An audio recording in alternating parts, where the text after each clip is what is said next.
la sesión de hoy vamos a abordar dos hormonas también de gran relevancia en referencia a los efectos que tienen en la fisiología de las plantas vasculares.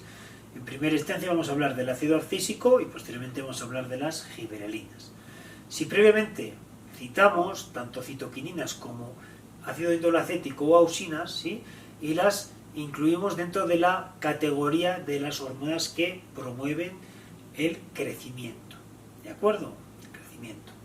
El ácido abscísico es una de las hormonas, la más fundamental quizá, que está englobada en el otro gran grupo de hormonas, la otra gran categoría que en este caso tiene un efecto que, digamos, detiene o compensa, ¿de acuerdo?, el efecto generado por la otra categoría de hormonas, ¿sí? Bien. Fíjense, ¿qué podemos decir del ácido abscísico? Bueno, el ácido abscísico es un compuesto que naturalmente producen las plantas y que desde el punto de vista bioquímico, ¿sí?, podemos, digamos, incluir un dato interesante, simplemente decir que proviene del ácido mevalónico, ¿sí?, y que se genera lógicamente en cloroplastos y otro tipo de plastos.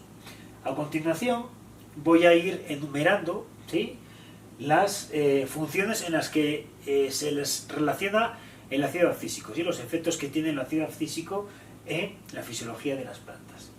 Y en primera instancia el más relevante de todos es que estimula el cierre estomático, ¿sí? Fíjense, la inducción del cierre estomático tiene un claro objetivo, que es impedir que el agua salga hacia la atmósfera por corriente de evapotranspiración. Por consiguiente, el objetivo de producir ácido abscísico es retener agua en el interior de la planta, ¿sí? Esta es una de las funciones, por lo que de forma característica se conoce al ácido abscísico. Fíjense, vamos a continuar con la segunda de las funciones.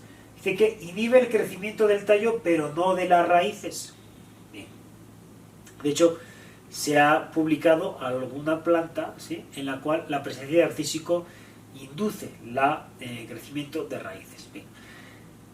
¿Por qué no se produce la inhibición del crecimiento radical? Porque las raíces tienen como objetivo no solo anclar al sustrato, sino obtener del sustrato la nutrición mineral y el agua, ¿sí? Por lo tanto, que la raíz tenga mayor cantidad de volumen involucra, ¿de acuerdo?, que tenga un potencial para poder captar mayor cantidad de agua. Por consiguiente, eso explica, siguiendo con el principio anterior, que busca el abscísico mantener el contenido hídrico alto en la planta, entonces buscar agua en la raíz, ¿de acuerdo?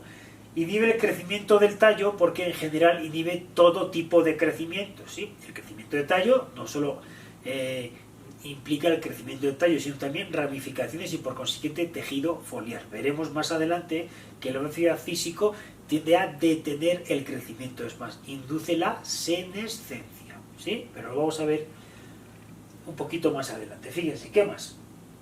Dice, induce en las semillas la síntesis de proteínas de almacenamiento.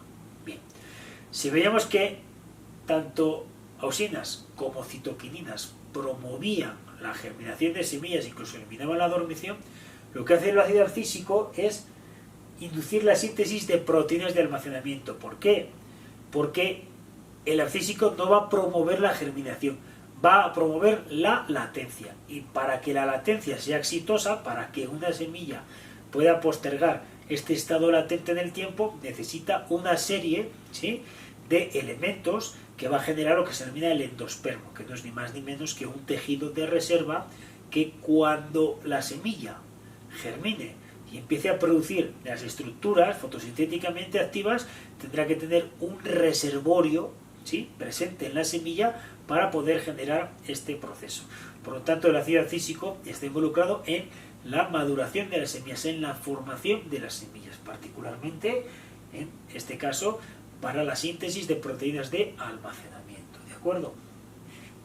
Se llaman también semillas proteaginosas, pero bueno, vamos a continuar. ¿Qué más? Dice, inhibe el efecto de las gibberelinas de inducir la producción de alfa-amilasa. Bien, luego vamos a ver las gibberelinas, pero ¿por qué inhibe la actividad de alfa-amilasa? Porque la alfa-amilasa actúa sobre los enlaces alfa-1,4 del almidón y por consiguiente genera monómeros de glucosa. Cuando la planta genera monómeros de glucosa es porque va a redirigir estas moléculas de glucosa a la vía respiratoria en la mitocondria, ¿de acuerdo? Y por lo tanto a generar energía. Cuando se tiene un exceso de energía es porque se va a generar normalmente estructuras anabólicas, cuando tiene una fuerte demanda energética. Entonces, la inhibición de la actividad de alfa-amilasa tiene como consecuencia el mantenimiento de un estado latente, un estado ahorrativo desde el punto de vista de la energía que potencialmente puede producir la planta. ¿De acuerdo? Bien. En la función 5, pues explicamos básicamente, viene la respuesta de lo que anteriormente acabamos de explicar, que es induce y mantiene la latencia. ¿Sí? Acuérdense que en plantas C3, sobre todo, donde el contexto ecosistémico implica un componente estacional climático, hay una parte del año en la cual las plantas no pueden crecer. Y no pueden crecer porque las condiciones climáticas se lo impiden, o un crecimiento ¿sí? podría derivar en un daño en los tejidos y por consiguiente una posible afectación por parte de patógenos. Entonces, la estrategia que muchas de las plantas tienen en zonas estacionales es mantener la latencia. ¿Cómo consiguen la latencia? Pues al final del verano y ¿sí? a medio del otoño, pues empieza a descender a aquellos niveles hormonales que tienen que ver con el crecimiento y el desarrollo, como índole acético, como citoquininas, como giberelinas, y empieza a incrementarse las concentraciones de ácido abscísico. Este contexto de descenso de estas concentraciones de hormonas e incremento del abscísico tiene como consecuencia la inducción de un periodo de latencia. ¿De acuerdo? ¿Qué más? Dice, induce la senescencia en hojas. Bueno, lógicamente, la latencia involucra para aquellas plantas de hoja caduca la pérdida del tejido foliar. Entonces, la senescencia es la fase inicial, ¿sí? en la que todas las plantas entran antes de perder la hoja. Si recuerdan, en otros vídeos les hablaba de la zona de abscisión. Se llama zona de abscisión porque deriva la raíz lingüística del ácido abscísico. ¿Sí? El ácido abscísico promueve la senescencia de la hoja y la posterior caída, por consiguiente, la pérdida del tejido foliar y llegar a un estado de latencia. ¿De acuerdo? Bien. Y finalmente, otro elemento que es bastante interesante es que dice que induce la transcripción génica de inhibidores de proteasas en respuesta a heridas. Bien. En el tema de reguladores de crecimiento abordaba simplemente de forma nominal el concepto de poliaminas, de abrasinosteroides, de ácido salicílico, que son otro tipo de mensajeros secundarios de fitorreguladores que están asociados a un gran tipo de o categoría de reacciones dentro de la respuesta sistémica, de la respuesta a enfermedades. ¿Sí? Entonces, el hecho que se induzca inhibidores de proteasas es que muchos de los organismos que tienen que ver con la generación de patologías en plantas utilizan proteasas, es decir, proteínas que son capaces de degradar otras proteínas. ¿Sí? Esto lo hacen como un sistema para poder limitar la respuesta defensiva de las plantas. ¿De acuerdo? Entonces, ¿qué es lo que hace el ácido abscísico? Tiene como consecuencia inducir los inhibidores de proteasas, es decir, elementos que tienden a anular la actividad de estas proteínas que producen los patógenos con idea de aprovecharse de las plantas. ¿Sí? Bien. Desde el punto de vista quizá más relevante, o de la función más relevante asociada al ácido abscísico, es el control de la apertura estomática. Y en este sentido, lo más importante es que el ácido abscísico tiene una gran relevancia en el futuro de la agricultura. ¿Por qué? Porque se ha determinado que la capacidad de muchas plantas para poder soportar o adecuarse a condiciones de estrés hídrico o de sequía se deriva de su capacidad de producir ácido abscísico. Lógicamente, esto debe tener una correlación con el tipo de estructura, con el tipo de morfofisiología asociada a esa planta. Pero ¿por qué es interesante? Porque la capacidad de producir ácido abscísico puede ser transportada de una planta resistente a la sequía a otra planta con menor grado de resistencia. Y esta adquisición de esta característica precisamente permitiría o posibilitaría a esta planta receptora poder soportar regímenes hídricos más hostiles, ¿de acuerdo? Con menor cantidad de agua. Entonces, esto es importante. Bien, fíjense, a continuación voy a analizar una serie de puntos que están muy relacionados precisamente con el ácido físico y la apertura estomática. Es básicamente lo que dice aquí arriba. El ácido físico causa el cierre de los estomas en algunas plantas, previniendo con ello la pérdida de agua por transpiración. Entonces vamos a ir analizando esta lista. Fíjense, inicialmente dice, bajo condiciones de sequedad, es decir, ¿sí?, altas temperaturas y poca precipitación, las concentraciones de ácido físico en hojas se pueden incrementar hasta 40 veces. Hasta 40 veces, ¿de acuerdo? Se produce en las hojas, asociado a los cloroplastos. Acuérdense, esto es importante. Otra cosa interesante dice, el cierre de los estomas inducido por ácido físico es una respuesta rápida y puede detectarse en minutos. Bueno, esto hay que explicarlo. ¿Por qué la respuesta debe ser rápida? Porque la pérdida por evapotranspiración puede ser o es tanto más intensa conforme la diferencia de potencial hídrico es más acusada, ¿de acuerdo? Entonces, cuando la diferencia puede ser muy grande, porque de repente una planta está irradiada, deja de estar a la sombra, empieza a estar al sol y hay mucha temperatura, puede perder mucho agua en muy poco tiempo, porque acuérdense que tiene una gran cantidad de superficie expuesta. Entonces, la respuesta debe ser rápida para limitar esta pérdida de agua, ¿sí? Fíjense, más cosas. Dice que las células oclusivas, aquellas que están encargadas de constituir el poro, de formar el ostiolo o de cerrarlo, tienen receptores específicos para abscísico, ¿sí? Tienen receptores específicos para abscísico. Luego vamos a ver en la siguiente diapositiva, por lo menos, el mecanismo general de cómo, o las bases moleculares de cómo el abscísico puede promover condicionar el mecanismo de cierre y apertura estomático, ¿de acuerdo? Y finalmente vamos a nombrar que el abscísico parece modificar también las propiedades de la membrana de las células radicales, ¿sí? Modifica las propiedades de la membrana. Veremos cómo hace este tipo de modificación, que en este caso no se explicita, pero lo veremos en la siguiente diapositiva. Lo que incrementa con ello la entrada de agua e iones a la misma, ¿sí? Bien.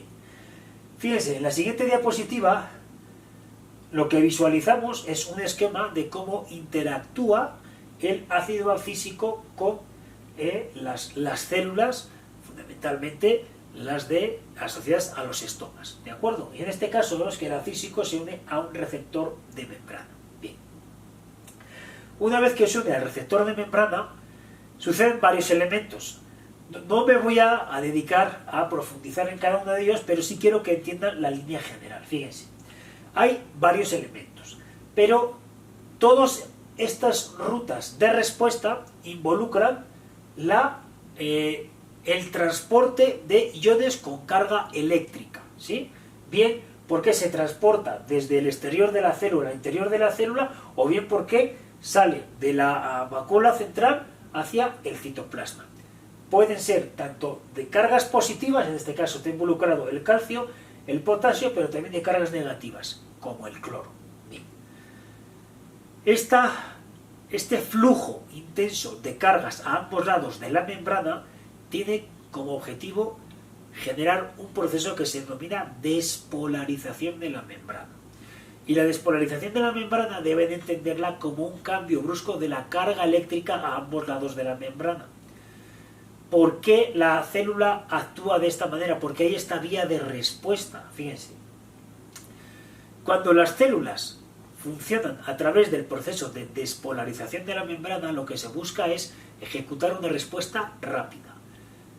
¿Qué elementos deben estar presentes en una respuesta celular rápida?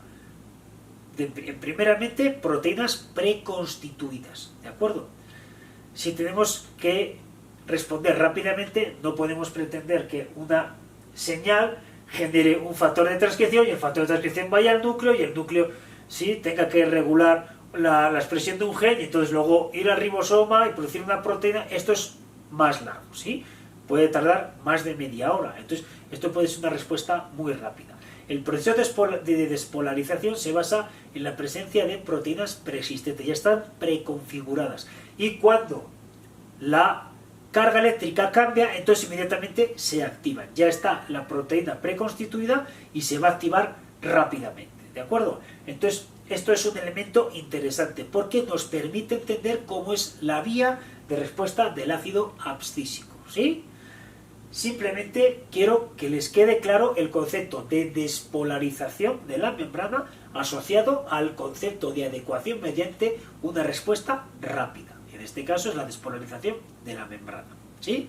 No me quiero detener en las vías porque es un tema que tiene que ver más con la biología molecular de plantas y estamos en un curso de fisiología vegetal, ¿sí? Entonces quiero o pretendo quedarme más en la generalidad para no detenerme en detalles que quizá les pueda despistar de algo que me parece más nuclear, más sustantivo, ¿de acuerdo?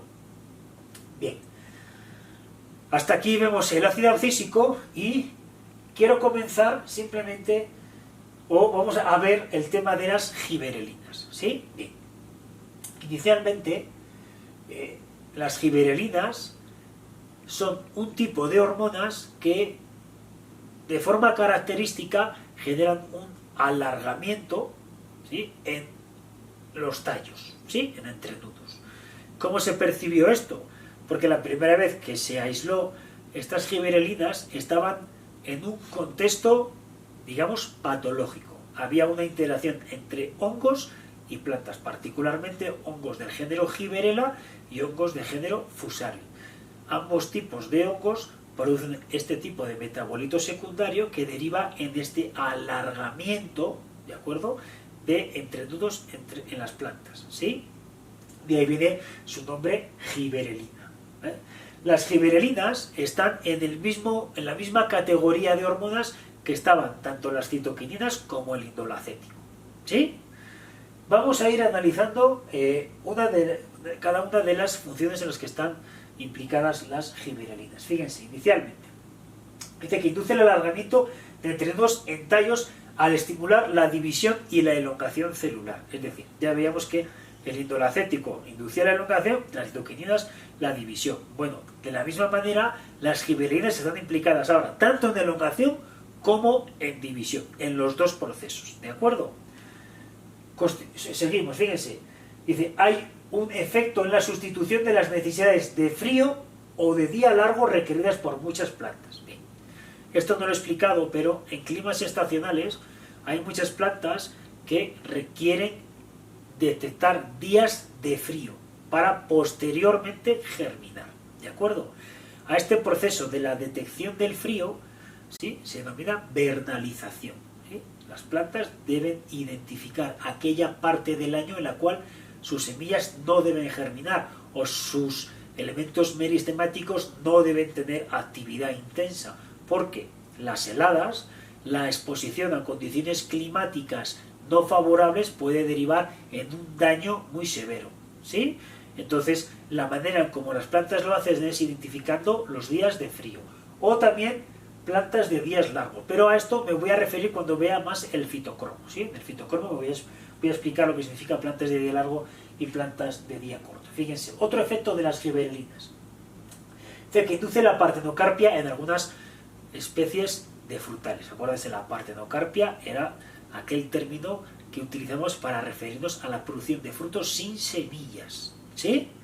Y esto tenían que correlacionarlo cuando analicé el tema del indolacético y el engrosamiento del ovario derivado de la detección de óvulos fecundados, de semillas en formación en el interior del ovario, ¿de acuerdo?